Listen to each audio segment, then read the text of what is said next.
আসসালামু আলাইকুম। কি অবস্থা সবার? আশা করি সবাই ভালো আছেন। অনেক দিন পর একটা লং ভিডিও নিয়ে আপনাদের মাঝে হাজির হইলাম। এই যে ঘরটা দেখতেছেন, দোতলা একটা টিনের ঘর, 9 ফিট বাই 9 ফিট ঘরটা আছে। এই ঘরটা আমি করছি আজকে 2-3 দিন হয়। এই ঘরটা শুধু করছি কবুতরদের জন্য। মানে এই ঘরটা করার কারণ হইতেছে, আমার যে রিস্কার যে গ্যারেজটা আছে আপনারা জানেন, এই গ্যারেজে দোতলা, এই যে দোতলাটা করছি, এই দোতলা করছি ড্রাইভার থাকার জন্য। এতদিন আমার কবুতরগুলা ওই কোনায় থাকতো, তো এই ঘর করার জন্য কবুতরগুলারে শিফট করছি।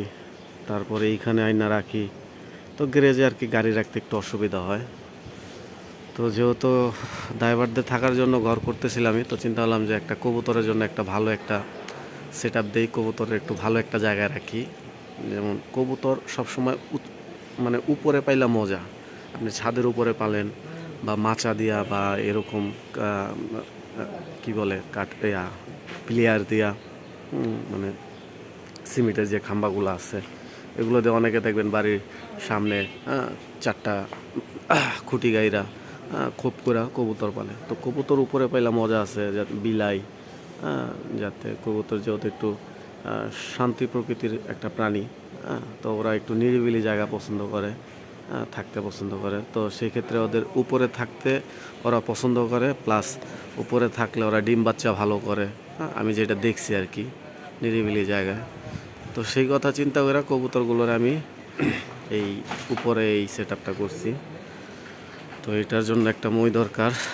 আপাতত এই মইটা চলেন দেখাই আপনাদেরকে কিভাবে কবুতরগুলোরে রাখছি।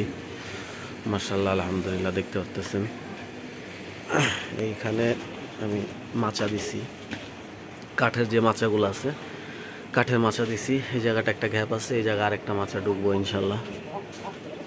তো কবুতরগুলোরে দেখাই। প্রথমে এই যে আমার যে খাঁচাগুলো আসছিল বাড়ির ছাদের উপরে, সেই খাঁচাগুলাই এখানে উঠাই দিছি।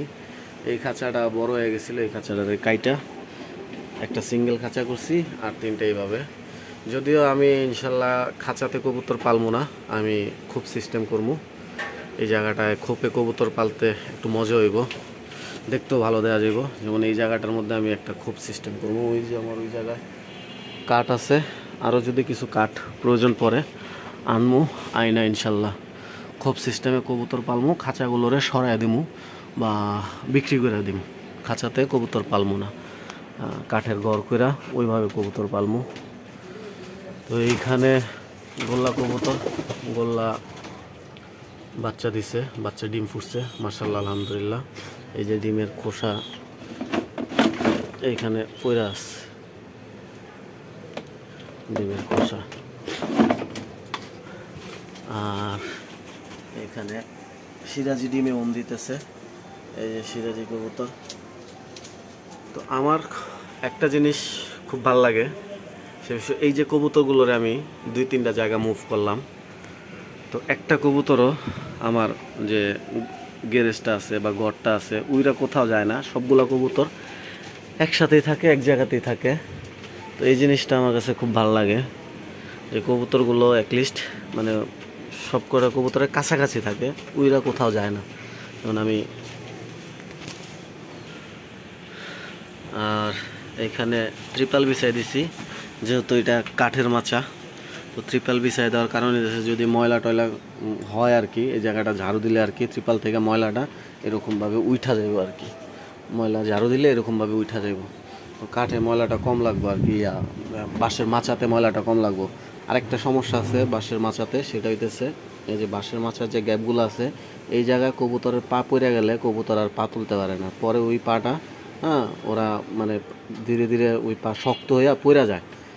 যেরকম এই যে এই কবুতরটা দেখেন, পায়ের দিকে একটু লক্ষ্য করেন, এই যে কালো হয়ে গেছে পাটা, ওরও পা এরকম খাঁচার মধ্যে আটকাইছিল, গ্যাপে, এই গ্যাপে আটকাইছিল, আটকায় যাওয়ার পরে পা ওরকম ওই জায়গাটা কালো হইয়া শক্ত হইয়া পরে পাটা পড়ে যাবে আর কি। তো আরও একটা কবুতর আছে এরকম, আমি কবুতরটা হয়তো নিচে আছে, নিচ থেকে দেখাই চলেন। ওই যে একটা কবুতর, ওই যে দেখেন, ওর বাম পা পুরোটা কালো হয়ে গেছে, এই পা কিছুদিনের মধ্যে পড়ে যাব। তো এই কারণে আমি আর কি ত্রিপাল বিছায়া দিয়া রাখছি, যাতে এই বাঁশের যে ফুকাগুলো আছে এর মধ্যে যাতে কবুতরের পা না যাইতে পারে। তো আর একটা মাচা আনতে হইব, আইনা ফুল সেট আপটা তৈরি করতে হইব ইনশাল্লাহ। সাথে থাকবেন, পাশে থাকবেন, দেখতে পারবেন। আর এই জায়গাটার মধ্যে ইনাফ পরিমাণে কবুতর পালা যাব ইনশাল্লাহ। আশা করি এবার নিয়মিত আপনারা ভিডিও পাবেন। তো কবুতরের পাশাপাশি আরও কিছু হয়তো কোয়েল পাখি আমি আনতে পারি এটার উপরে পালার জন্য। তো সবাই পাশে থাকবেন। আর যদি ভিডিওটি ভালো লেগে থাকে অবশ্যই আমার চ্যানেলটিকে সাবস্ক্রাইব করবেন। আল্লাহ হাফেজ।